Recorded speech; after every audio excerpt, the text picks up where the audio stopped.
Celtic remain 10 points off the pace in the SPL, so Anthony Stokes is already preparing himself for Saturday's game against Hibs, less than 24 hours after playing his part in what he describes as Celtic's best performance of the season so far.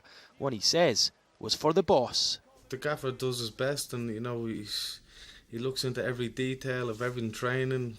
We stay in the best hotels, so it can be nothing to do with that. It has to come down to the players, and he's brought a lot of us here, so I think in that respect, we have to try and repay him. And he is under a bit of pressure at the minute, but it comes down to us performing on the pitch.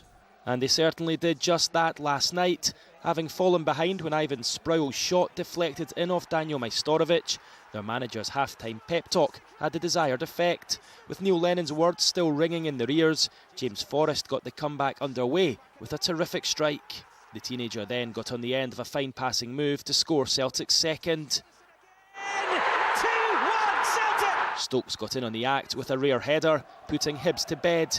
And there is the third! Before strike partner Gary Hooper finished off the Easter Road men, and Sproul saw red for a second yellow. All thoughts for Celtic now turn to catching league leaders Rangers. Say to his players at half-time in the away dressing room at Easter Road last night, whatever it was, it worked. They came from a goal down to beat Hibs 4-1 in the quarter-finals of the League Cup, and it seems it was Neil Lennon's rousing team talk that inspired them. 1-0 down, and things are looking grim for Celtic.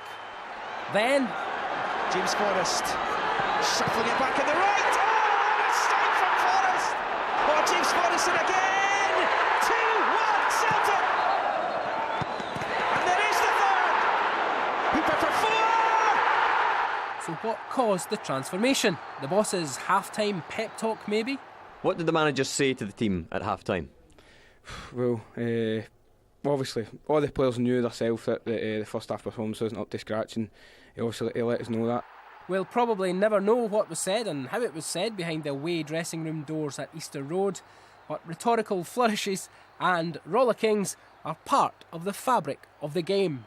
And I want us focus, pull in, let's pull nice and tight. Sit there and get it through your heads, that's what it is. Mentally, get yourselves prepared mentally.